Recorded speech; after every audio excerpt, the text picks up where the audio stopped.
finish this race, not alone by myself, but with you. Though tough times come out my way, we will rise and become the new God. We will stand up and rise together. We will march into victory.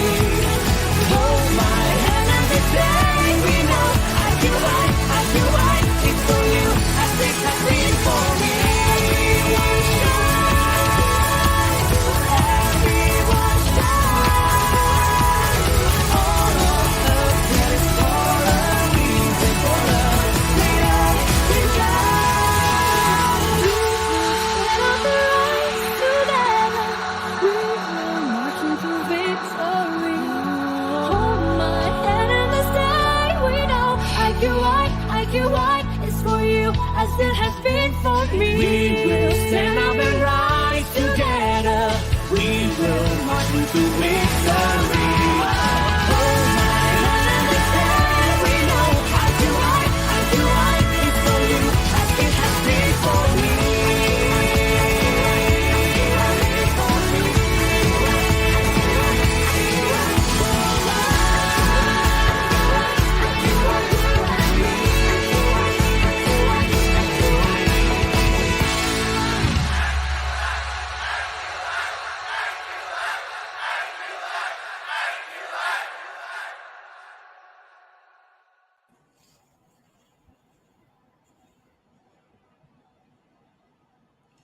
Good afternoon, everyone. Welcome to our weekly international prop check on every Wednesday, 3 p.m. Malaysia time or GMT +8 at Facebook Live at IQI International Sales Page.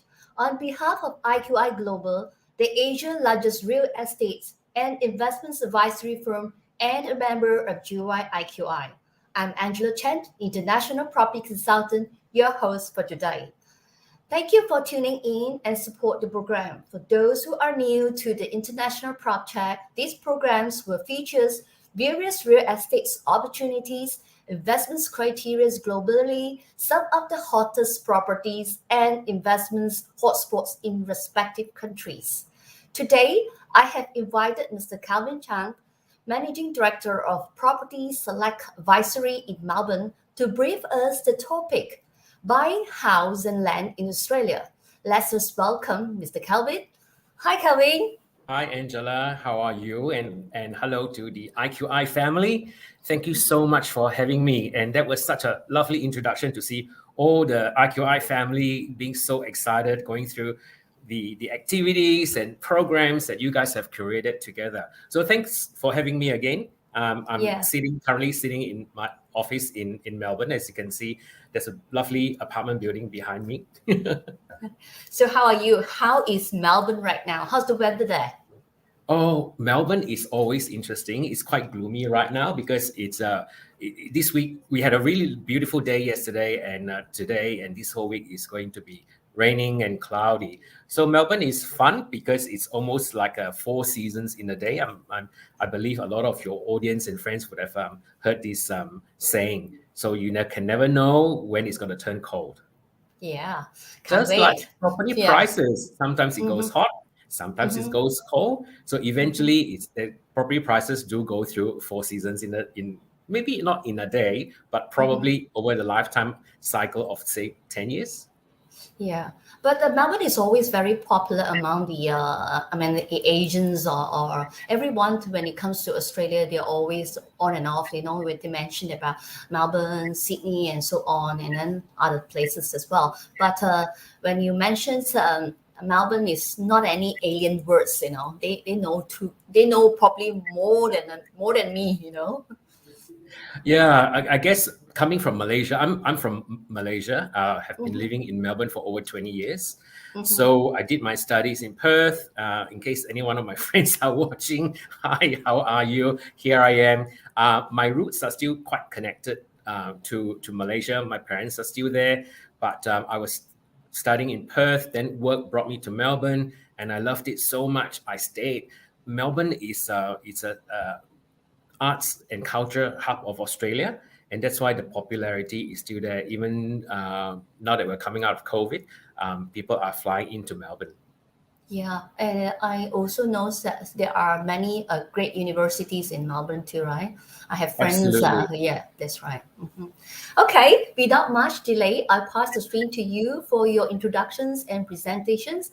If the audience have any questions, feel in the comment box after the presentation, and we will answer you shortly. Kelvin, the screen is Okay. yours. Pleasure. Thank you. Today's presentation is mainly just to have a chat about the house and Yes. land market in Victoria or Melbourne. As a lot of the IQI friends, a lot of clients may be very familiar with purchasing an apartment where the contract is very simple. It's one contract, 10% on deposit and 90% when the construction is completed. So that could take anywhere between 1.5 years to about 2.5 years, depending on the size of the project. House and land, however, is slightly different. And the reason why it's called house and land because it's made up of two-part contract. So one part relates to the land and the other part relates to the house. So when we do a house and land package, there's always two contracts that needs to be signed. So the client will settle for the land before the builder can start construction. So that process will take roughly about 1 year to construct from the land title settlement time frame to when it's completion. And of course, it really depends on when we actually start. Bearing in mind, in Australia, generally during the summer holidays and Christmas holidays, the construction industry do shut down for at least a good 6 weeks. So that does time need to be factored into the process. So overall, I'm happy to say 1 year is still the overall accepted time frame. Okay, Kevin, what about is there any sort of like I speak in Malaysian way. Do they have any properties like house and land that is ready there? That time to time, investor always tends to think that let me get there and I'll buy from there. It's just like whatever you call in Malaysia a show display units that they thought they can just pick it, and then buy it. Yeah. It's impossible, is it right? It's really different, because house and land, we need to get the package right so that we get the right price, the right land, the right size house. That's why the package is the best and simplest way for an overseas client to purchase a house and land. You can't just turn up and expect to buy a block of land, house and land package, because a lot of the land are still selling really quickly. Packages are selling really quickly, and that affects, in a way, dictate the time frame for the settlement of the land. So settlement of the land is like, a lot of land could be farmland, could be uncleared land, 30, 40, 50 kilometers from the city. And that takes time to build in the all the amenities like the sewage, drainage, electricity, water, and also beautifying the whole estate with landscaping and all that. So that does take time. So some of the land are already currently being on sale, will settle probably in about, some are 8 months, some are looking at 15 months ahead of time. All right. So the best way is to that is the difference that you did mention earlier, that is two contracts. That's unlike the one in Malaysia. We are taking as one contract. Right? Correct. Yeah. Yeah. So that part is easy. Once you know that you're going in for a house land package, just engage a conveyancer or solicitor to go through the contract. Most of the solicitor will be happy to take on and have a look at the two contracts just to make sure everything is okay and the client is protected as such. And then once everything is okay, the client can sign the contract. And then usually with the land is 10% deposit and nothing to pay until settlement of the land, be it 6 months, 8 months, or 1 year from signing of the contract. For the build contract, there are 5 stages of progress payment. So when the client has settled for the land, then we will start taking the part 2 of the preparation of the file to make sure that we get all the building permit and all the relevant permits to be applied so that we can start the construction. So once construction will start, there will be a few stages, and generally between each stage is there's 2 months gap, so to speak, between from the slab is poured to the frame, lock up, fixing, and then settlement. Okay. What about, do they have to pay a certain percentage to lock up the package? Like you did mention it's 10% of the land And 5% value on will it. do. Yeah. Yes, and then Okay, 5% for the 5%. bill. So you just All need right. to do 10% for the land, 5% for the bill, and nothing to pay more to pay until the land is settled. But when you go and either some clients may be happy to pay cash, some clients will be happy to go through their bank finance. And then when you submit for finance, just submit the two contracts together, and the bank will process them as two contract, and simultaneously they will help to settle for the land, and then they will also be mindful about the construction loan. So when is the best time to apply loan in this case? If for properties that is not, I mean the land that has not been settled yet. So when they pay 10%, does that mean that they apply loan right away, or should they wait for the settlement time? Yeah, you don't need to. It's always good to get yourself prepared, Okay. Angela.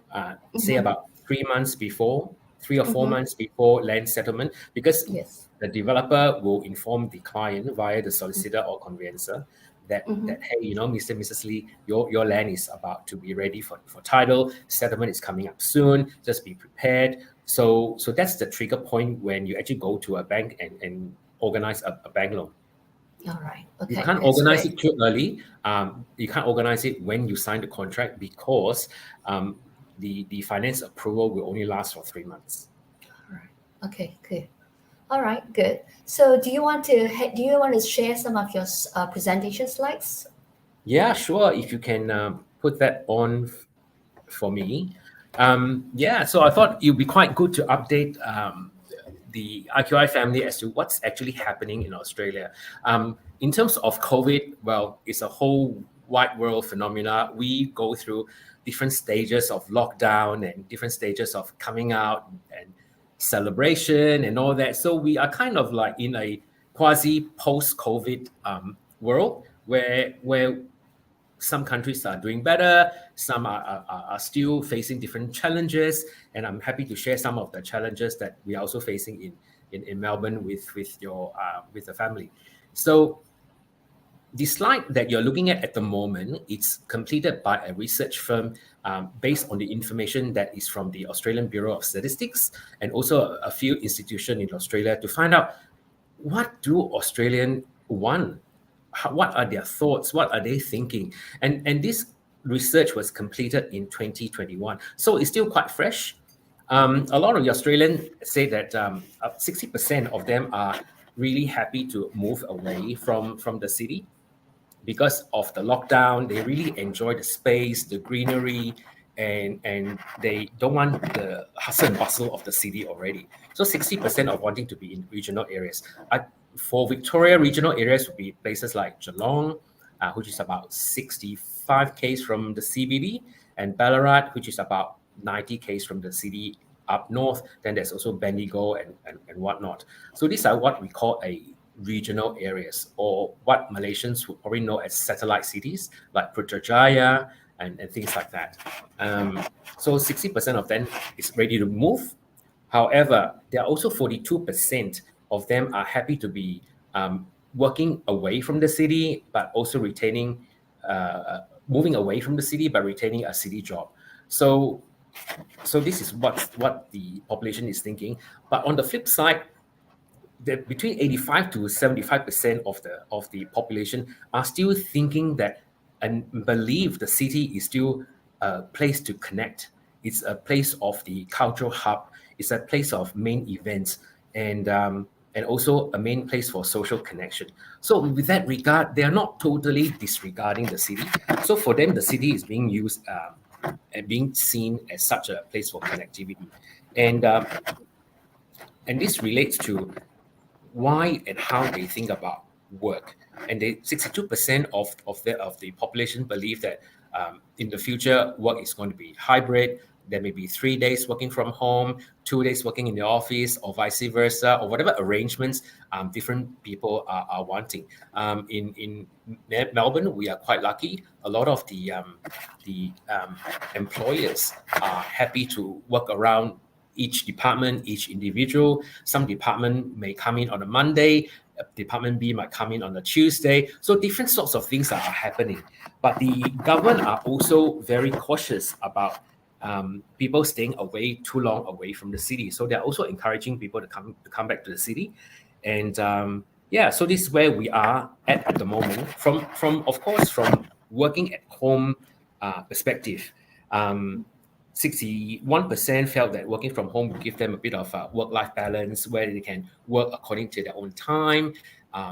While working, they can, chop some vegetables and prepare for lunch, or put a load of washing into the washing and then come back to the computer and do some work, or they start at 10, they don't finish at 7. So that kind of flexibility really speaks loudly to a lot of Australians. Multitask, right? Oh yeah, multitask, and then especially if they've got kids and all that, they can play with the kids in the morning and all that. And then also, it's also place for deep reflection and contemplation, because in the office, you're gonna be, I suppose, yanked might be a strong word. Different people coming, tapping on your shoulder. Hey, what do you think of that? Hey, what do you think of that? Before you could type your email, someone will be tapping on your shoulder, which is great. So that's the flip side of working in the office. It's good to have that collaboration. I was working from home for about two and a bit years. So I do feel all the effects of the benefits of working at home, but also misses out the fact that of the enjoyment of working in the office. So because of that hybrid model, so the living arrangement has also changed. That means people can actually afford to not live in the city. They can afford to go to the regional areas. And with that 42% looking at working in the city, but somehow living in a place close enough to be in the city, but not in the actual city, that's what they want. And that I guess the arrow is strictly pointing to house and land clientele, because house and land clientele have the flexibility of being close to regional areas, and yet they're about 30-40 k's from the city, and they can just hop onto the train and go to the city only 2 days a week. So that's not too bad. So a lot of the suburbs are actually thriving. Mm-hmm. But many agents, when they talk about 50 to 60 km away, they think that it is pretty far away. They used to say, but come to think about it, there is nothing too near to the city, right? That's why the Australians prefer to stay away from it, right? Yeah, you got to remember that in Melbourne or in Australia as such, the weather is good, the freeways are good, driving, walking, all that are easy. So can I, on the flip side, I can also ask you a question, Angela. How long does it take for you to go from KL to PJ or Damansara? It also takes about an hour or sometimes 45. It depending to the jam, the traffic, how bad it is. Absolutely. So to be working from the city, if I suppose if you're driving to the city to work in Australia, you'll be looking at around the same time as well, and yet you're able to enjoy a bigger space, and fast open space is what all of the Australians love. Not that they hate the city, but they just love the space. Australians are very connected to nature, whereas I guess for Malaysians, our connectivity to nature would be maybe from 6 a.m. in the morning to about 9 a.m. in the morning. And then once the sun hits, right, we'll go like, oh my God, we are just going to hide in shopping malls, hide in the movie theater, stay at home, don't want to go out. Oh, my sister, she's in Kuala Lumpur. She's always complained to me that she's got a pounding headache because of the sun. Whereas in Melbourne specifically, it's fine so long as you put on some sunscreen. The weather is actually quite beautiful, and going for walks at any time of the day is actually not an issue. And I also believe that they also prefers to get their car parked in the train stations, and they take train down to the city, The right? cities. Because Yes, correct. parking is so expensive in In Melbourne, or yes, in the Yeah, city. it was free before during lockdown, but now the rates are going back to normal, where you'll be paying at least, $20, $30 just to park in the city. Do you have to pay money to park at the train stations? Because I've seen No, some many train stations, they you provide don't. big parking space. Yeah. Yeah, they provide a lot of parking space. So there Yes. are even talks about, because satellite cities and also suburbs Mhm. are thriving so much. There are talks about the government building multi-level car parks Okay. around train station. So a lot of the suburbs that House and Land do are 5 minutes away from train station. That's Yes. where all Okay. the amenities are. That's where all the local schools are. There's also a local shopping center. Sometimes when people go home, they just stay at home. They don't even come down to the city. They'll use city when they come to the city for work. They'll catch up with friends when they're in the city, like Yes. after work drinks, dinner, and all that. But once they go back for the weekend, right, they'll probably stay put and not go anywhere because it's so convenient. All the supermarkets are all available. Yes. Yes. That's right. Hmm. That's great. So, and then moving on to the next slide, I get a lot. I get asked a lot because at the moment, the media in Australia is having a wonderful time saying that, oh my God, property prices are going to crash. It's going to be so Yes. expensive. And then I go, hang on, where have I heard this before? During just when we had lockdown in late February in 2020, the media came out and said, "Oh my God, property prices are going to crash. It's going to, go into fall into 30, 40, 50% crash." And then, of course, at that time, nobody knew what was happening. Yes. Nothing was moving. Nothing. No one was doing anything. Victoria was in lockdown for a good 3 months of that year in 2020. And that's when the government came out and put in some measures to ensure that they keep the jobs going, keep the economy running, and slowly the prices went up by 30, 35%. So in today's term, even right now, today, the media is still saying, oh, property prices are going to crash by 30%. And then you go, hang on a minute. In 2020, prices did not even go down by 50%. In fact, by end of 2020, it was inching towards 30% and solidifying in 2021. Let's say even if it does fall, crash by 30%, doesn't it make the property values to where it was pre-pandemic, pre-lockdown period in 2019, 2020? So Yes. why is there such a panic? So there's actually no panic, no need to panic, because this is In a calculation of the sum of what has actually happened. Unfortunately, people have been so busy and they have a bit of a short memory, unfortunately, and they just listen to what's current, which is understandable. But if you stop and think for it yourself, then you go, hang yeah. on, this is actually doesn't make sense. Now, if the IQI family have a look at the graph that I've prepared, this is a 22-year graph, yeah? So the dotted lines are the ones there where it actually says it's national median value for house prices. This one would be more for your the established homes, which is fine. It just gives us a good indication as to where the price sits.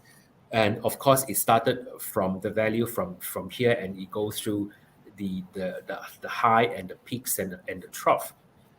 So let's go to 2020 over here when COVID started to happen. So in 2018, 2019 was not a really good year for the Australian property market. It did go on a dip, but it was slowly climbing out of that dip, and then it went up. Unfortunately, by about February, March, it started to come down because of lockdown and COVID. And then it came down again. And then, of course, this confirmed what I just mentioned. It actually went up by over 20% overall. So now, and truth be told, now looking at the graph, it is coming down. There's no denying that it is coming down. It is coming down. The value is coming down by about 10%. But meanwhile, have a look at the blue lines. This is the national median weekly rental value. And this is a strange phenomena that we are actually looking.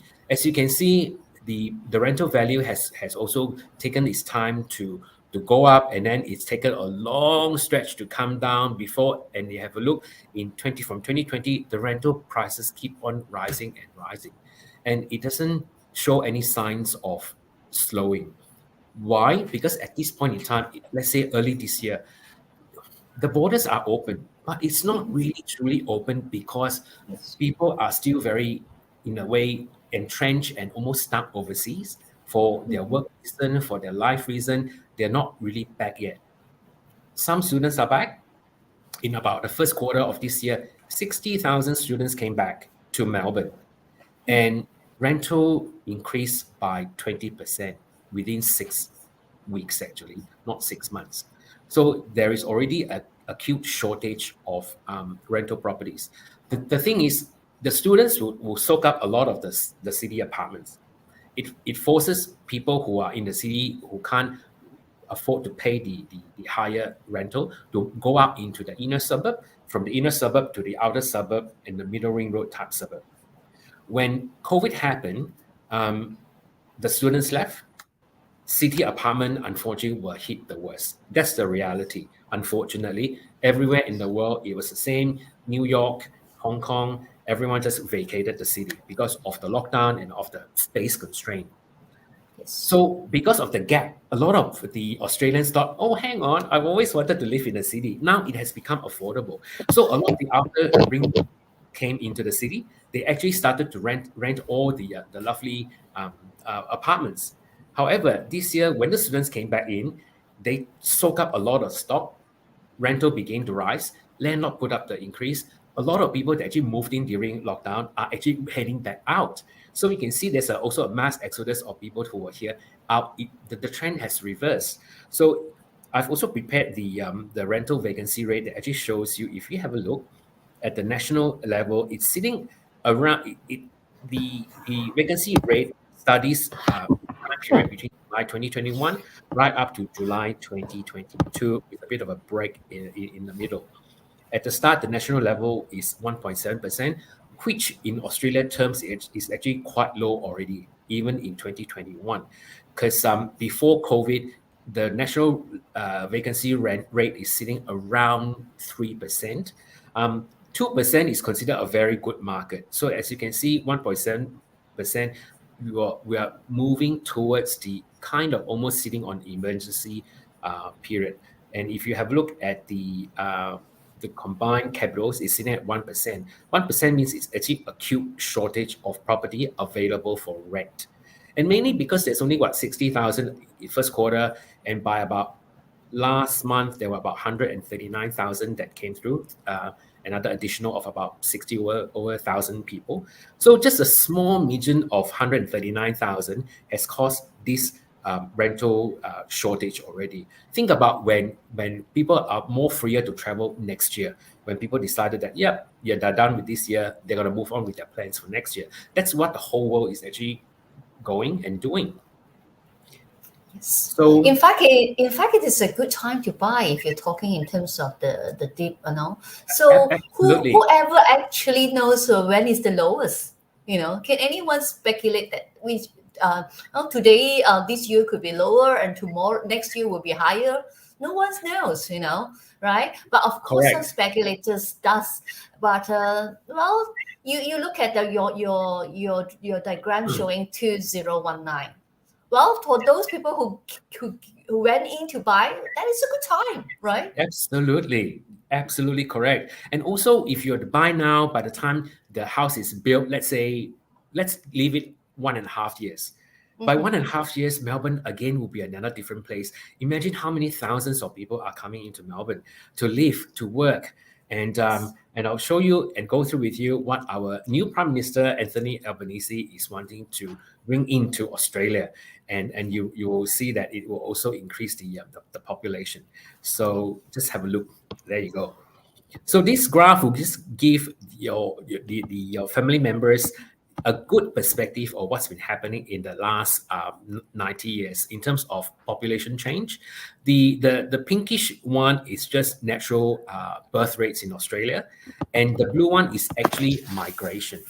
So Australia requires a lot of migrants to keep it to what it is today. And of course, during COVID, a lot of people left, but now they are also coming back.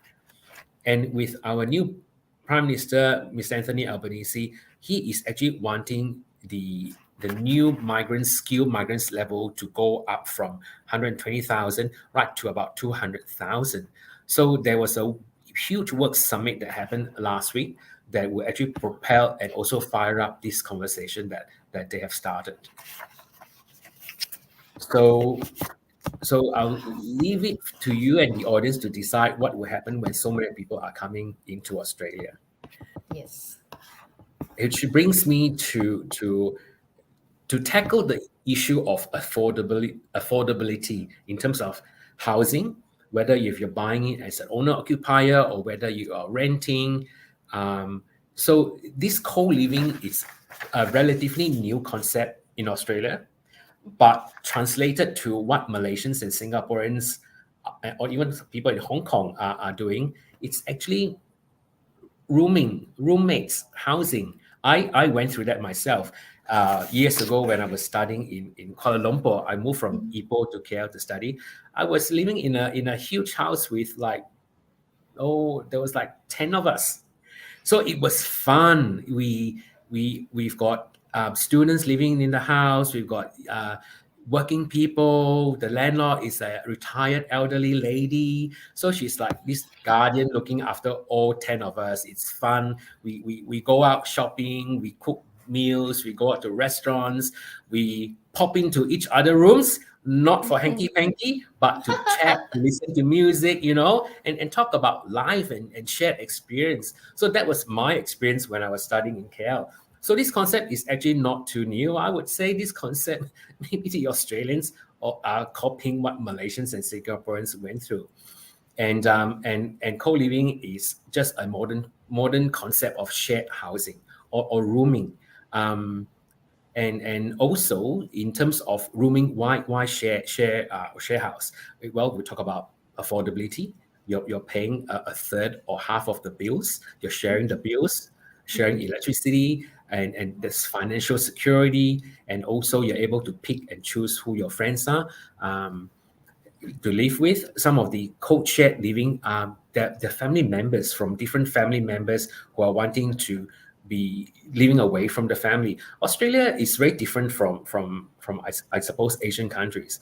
Our grandparents don't want us to leave the house. They want us to be there, in what the Cantonese will say doi dong tong, means, 4 generations living in a home, like the home that you are currently having behind you, such a large house, Angela, with a nice fireplace, piano, everyone will be cooking, laughing, and the occasional arguing family debate in the house. That's our Asian life of living.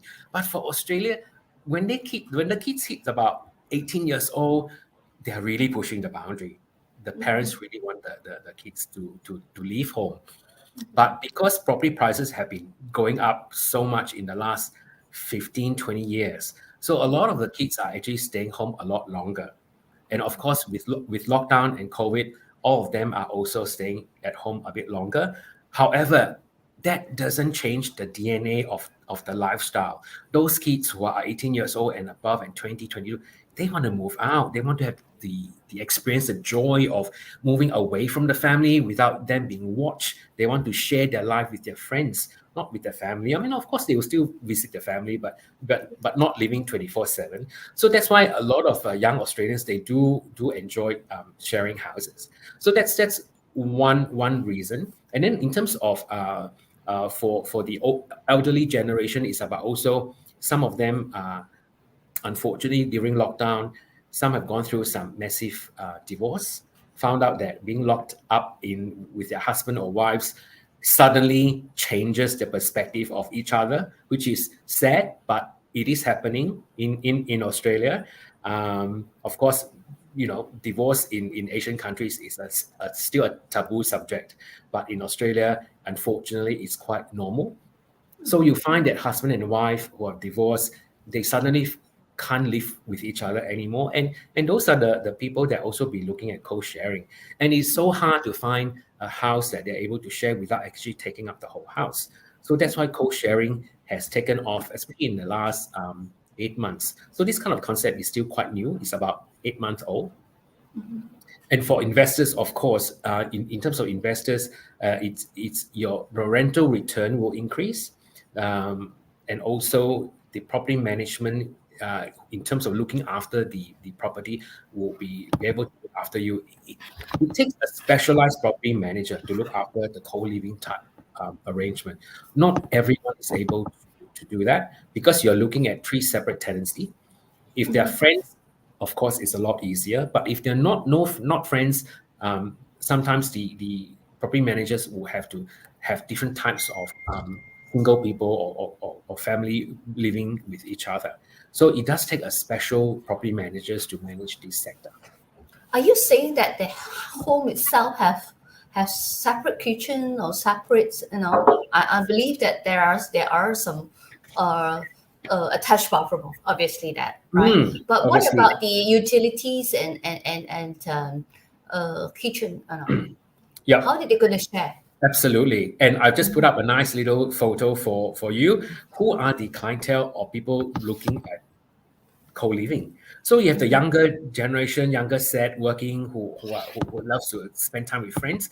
But we are also looking at it's a slightly older, more mature demographic who are actually wanting and happy to share a house. Maybe the conditions at home is no longer conducive. So this is literally in a nutshell who your clientele will be. And in terms of you are right, in terms of the floor plan, this is one of the floor plan that we have for co-living, where this is a 3-bedroom house with a double garage. And if you look, each bedroom has got their own ensuite, walk-in room, and the room size are actually bigger. So what we are actually creating is we are creating an oasis within the house where the tenants living here will co-share the living room, they'll cook their meals together, or they cook their meals separately. So it's their own arrangements. They're all adults, and they might have a schedule, or they might decide to share share the cooking. I suppose the cooking chores. It's a lot easier when everyone just chip in and cook. So this one has got a separate laundry as well and a separate powder room. As you can see, the room size are very, very generous in terms of the Australian standard of housing design. What about the parking? Parking, they're ready for 2 cars. Not everyone drives. A lot of people are happy to cycle. Some of them will cycle to the train station. And cycling is a big thing. It's a huge thing in Australia. Malaysia, I can roughly guess where it's at. It's just too hot for everyone to cycle. No one will bother. Here, the weather is great. Even if it's raining, just a nice windbreaker with a hoodie will encourage them to cycle, and they're not going to sweat that much. So people do cycle. So 2 car parks is more than ample to address the parking situation.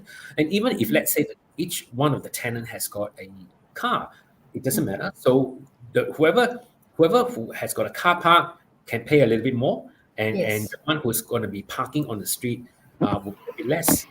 So that's something that the property managers will be able to work out in terms of a fair and equitable manner for the tenants. And in terms of the yield you're looking at, let's say if you are looking at renting this house for a 3-bedroom house out in the suburbs, it could be in the northwest or southeast, you're looking at around, say, $450 per house. But if you're looking at a co-living type arrangement, it's $810 per week. In Australia, of course, the rental is calculated on a per week basis. So when I say $450 is per week, and for this one is $810 per week. So the yield or rental return for this kind of package or investment, you're looking at between 6 to 7%. For any standard house, you'll be looking at around 3.5 to about 4%. Apartments generally before COVID is sitting around 5%. 5% is actually quite normal. If the acute shortages of properties are going to continue, prices are going to go up by about another 10%. Okay.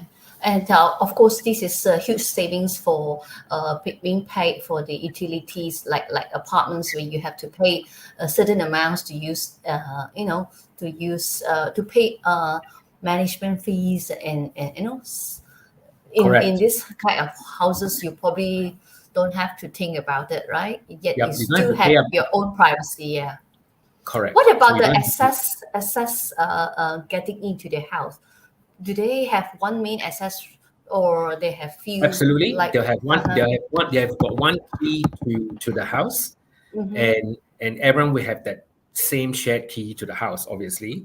And then there's also the sliding door at the back that will allow them access to their garden, for them to have sit down and have a beer and all that. And then individual rooms is lockable.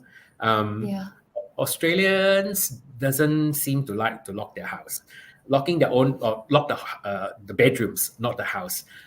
Even from my experience, I'm sure you've been here a few times, Angela. Yes, yes, Even toilet, they do not have locks. yes. My mom always asks me, why there's no lock in toilets? I feel so unsafe. I Yeah. say to my mom, Mom, you're in my house. I won't walk in and barge in when you're in the toilet. But however, with co-living, that's a relevant question. And of course, installing a lock is an easy part. So we can just Yes. install a lock from the inside. If you're using it, you just lock the door. Yes, this co-living is definitely very suitable for those that who's small, one or two person, like husband and wife with no kids, and of course the single people, or like I say, maybe those divorcee. This is quite a good place to stay, a good rental yield if you look in terms of this kind of investments. For local buyers, we've got local buyers already asking, can I buy Yes. this and move in ourselves? And we Yeah. said, yes, of course. And he said, I don't need all the rooms. I'm happy with just one Yes. room. Then of Yes. course they can move in and take whichever room that they want. Yes. And then they can rent out the other rooms, and then the Yes. property manager will look after the other two rooms. And at the same time, you earn some Earns and livings. supplement Yes. income. Yes. Yes, Yes. yeah, pay for their little holidays and all that. So it's Yes. actually, Yeah. yeah. So even the locals are actually cluey about how they're going to make use of this to make a bit of extra cash on the side for them. At the same time, you can enjoy staying in a house, a home.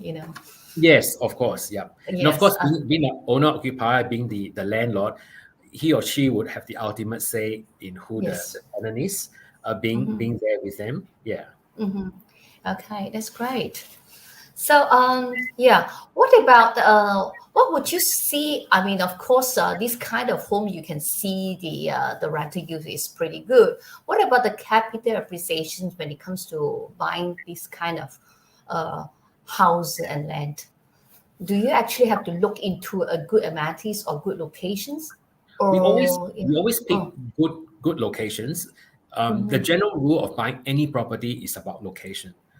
Even in within the same area, there will be a few streets that might be special, might be good or whatnot. So within a certain area, there's always going to be a nice spot that we believe that it's going to generate a good income, a good capital growth for the clients. And when we recommend, we also make sure that we actually go through all the our QC process to ensure that we pick the right suburb, we pick the right estate, and also ensuring that it actually works. I mean, certain areas may be a bit more saturated with rental properties. Those are the areas that we will avoid, and it's using my expertise in this area that will allow us to pick up the best possible packages for your clients. yes. Okay, is it advisable to hire a project manager to do inspections during you did mention about stages by stages during the Yep. constructions? I did. So in terms of building inspectors, the clients can definitely hire a building inspector for the entire project. The cost is anywhere between 600 to 1,000 plus. So they will come in and inspect certain stages of the project. Um, when a house is at its slab, frame, and fixing stage, there's actually not a lot to see, and it would be a waste of money to get the inspector to inspect a slab. A slab is just a cement slab on a piece of land. There's nothing much he or she could do in terms of inspection. So it can be beneficial to hire the inspector right at the end of the stage where it's around the practical completion inspection stage, where he or she can actually pick up all the defects on behalf of the client. But then, And Kevin, you must always know that in Malaysia way of thinking, they always think that builder will probably cut costs on here and there, and then when it comes to claim, they will always claim based on stages. And for investor who's in Malaysia or elsewhere, they probably won't know whether they done a good job. So they very always very good and question.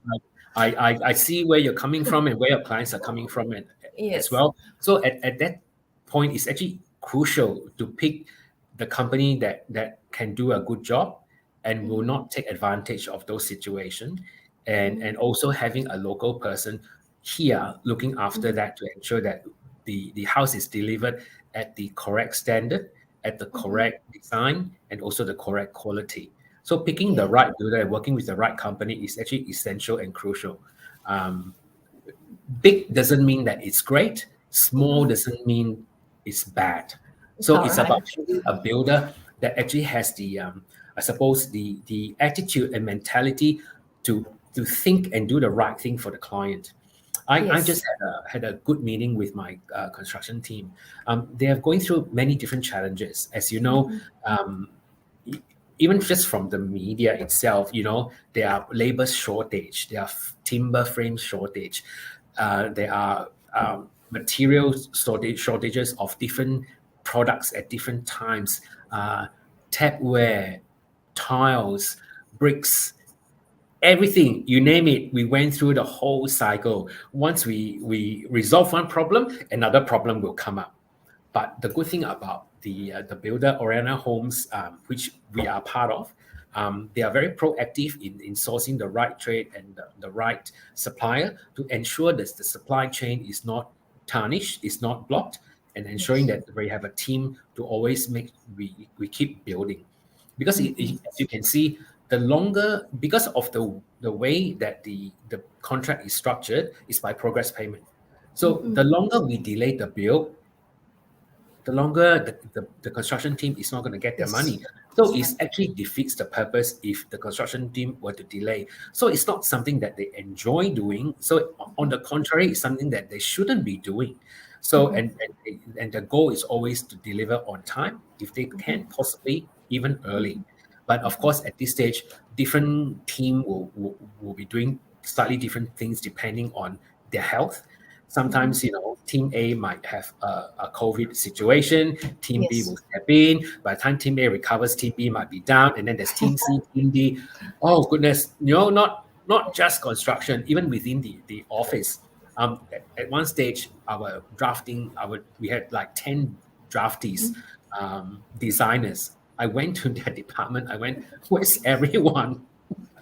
And everyone had COVID. So unfortunately, they were off by about a week. Week. So I'm sure these are the challenges that are not Yes. unique to us. It's happening Yeah. all over the world. So these are the things Yes. that we still need to overcome. Be strategic about it.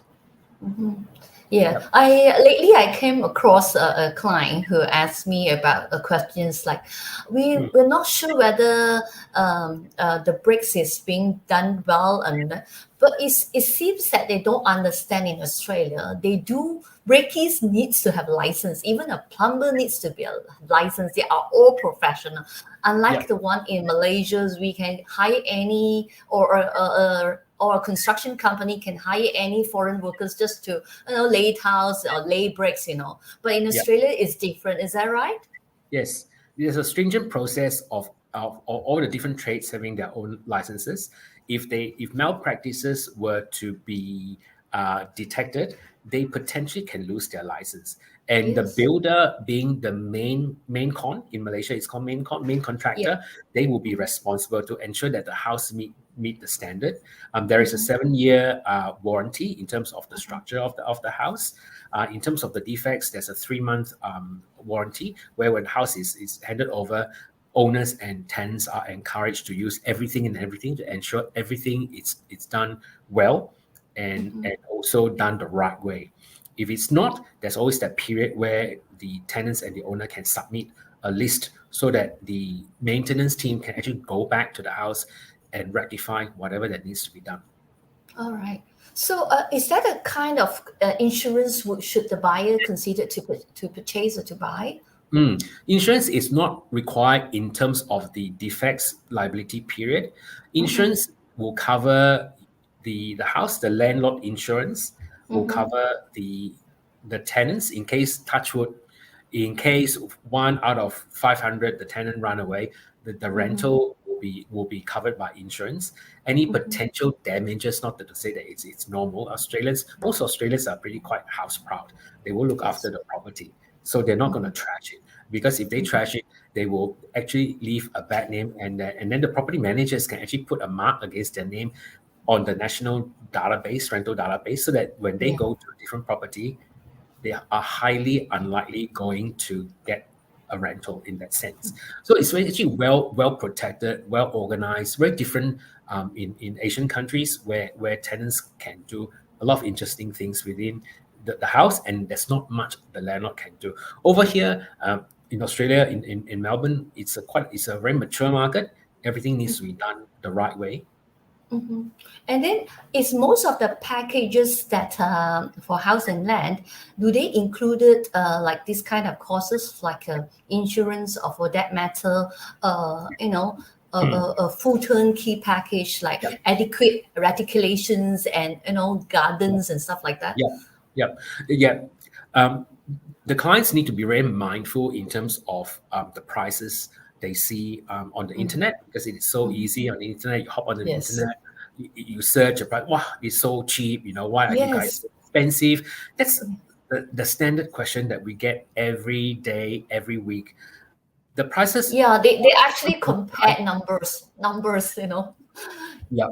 So those are the even if you were to buy established property, you may see a house going for 600,000, but by the time you get to that house, by the time the auction happens or even a private sale, it may not be at 600, it may be at 620 or 650.